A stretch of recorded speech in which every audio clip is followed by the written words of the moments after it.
So let me give you a few practical suggestions. These are growing out of my life and out of my reading of the Bible. Just 3 brief practical suggestions, because we're not doing as well as we should. Now, suggestion number 1 in your life of prayer for 2009, set aside a time and a place each day and don't leave it to chance. Set aside a time and a place each day and don't leave it to chance. The devil defeats most praying before it happens because we didn't make a plan. If you don't plan, believe me, I have been at this a long time, and the devil hates me and my prayer life like you wouldn't believe how many good things keep me from praying. Not sin. Sin does not keep me from praying. Righteousness keeps me from praying. Answering holy emails and other holy things. And just checking out one more piece of relevant news to pray about at whatever news service you click on. It's not evil that keeps us from praying. It's good things, and He is shrewd to the bottom.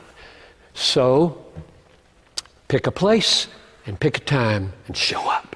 Number 2, I suggest that you combine your praying with reading the Bible, and that you take what you read in the Bible and you turn it into prayer. Because your brain, if it's a typical human brain, will have a very hard time holding a train of thought while you pray with no help from the Bible. Try it for just 10 minutes without your brain flipping out onto the dust you see on the Venetian blinds. Just try it. He is wicked in His goodness. It needs to be dusted. Wouldn't be sin to get up and dust it. Would it? Use the Bible and turn the Bible into prayer. Read, pray, read, pray, read, pray, read, pray, as long as you want to or can. That's number 2.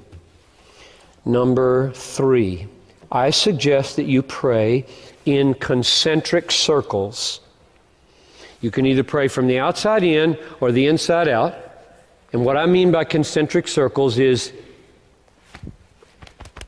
I'm the most needy spiritual person I know. At least I know my sins better than I know anybody else's. So I pray about me a lot. Have mercy upon me. Convict me. Kill me. Change me. Guard me. Humble me. Destroy those aspects of me. I pray about me a lot because of how sinful I am. And then you move out from me to my family. Pray about Noel. Pray about Talitha. All my sons, all my daughters-in-law, all my grandchildren. That's another circle. Then I move out from there to the staff. I can name the staff and the elders. And then I move out to you, the church.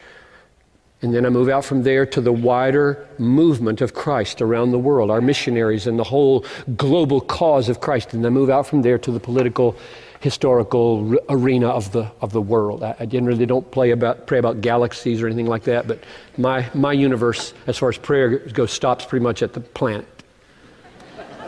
I don't pray for the devil or angels. I don't see any reason for doing it in the Bible. So, or you could go the other direction, move from the outside in, just whatever. And at every one of those concentric circles, if you wonder, why don't you put God at the middle? It's because He's in every circle. And the main point of every circle is, hallowed be Thy name. Thy kingdom come, Thy will be done. And only then do you get to, give me some bread today. 3 big, massive, your name hallowed, your kingdom arriving, your will on the planet done the way it's done in heaven and in my life. Those are in every circle. That's why He's not anywhere in the concentric circles.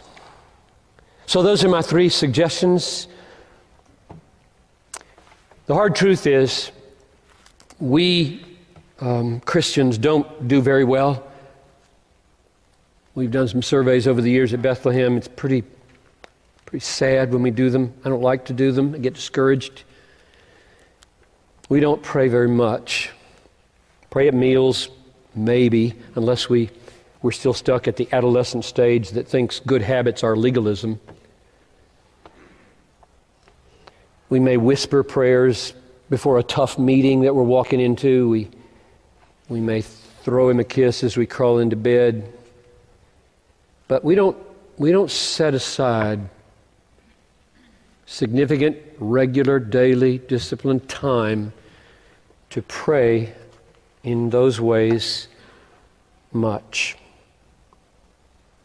And we don't think it's worth it to meet with others to pray, by and large.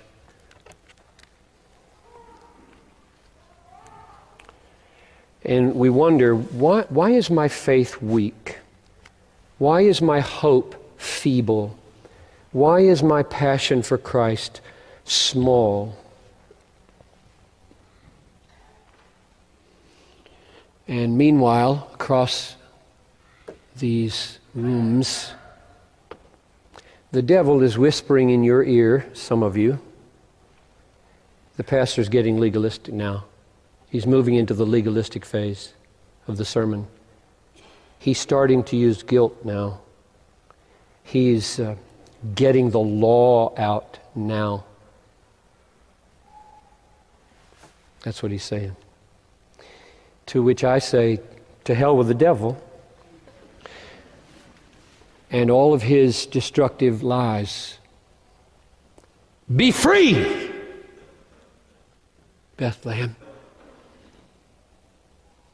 Is intentional, regular, disciplined, earnest, Christ-dependent, God-glorifying, joyful prayer a duty? A discipline?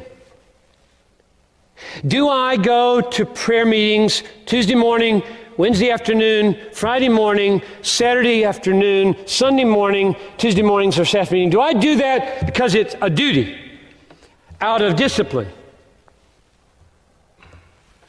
Well, you could call it that. It's a duty the way it's a duty for a scuba diver to put on his air tank before he goes underwater. It's a duty the way pilots should listen to air traffic controllers. It's a duty the way soldiers in combat should clean their rifles and load their guns. It's a duty the way hungry people eat food. It's a duty the way thirsty people drink water. It's a duty the way a deaf man puts on his hearing aid. It's a duty the way a diabetic takes his insulin. It's a duty the way Pooh Bear looks for honey. It's a duty the way pirates look for gold. So you call it duty if you want. It is like that. I hate the devil. I hate the way he is killing some of you by persuading you it's legalistic to do regular, set-aside, disciplined praying. I hate the devil and the way he's killing you.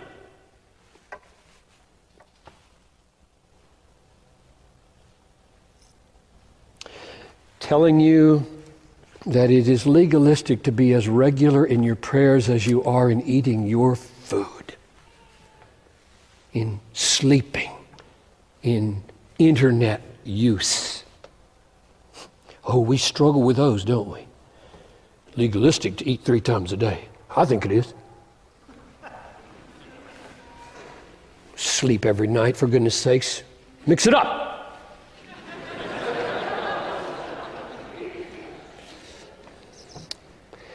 He is laughing up his sleeve at how easy he can take out Christians. The devil is.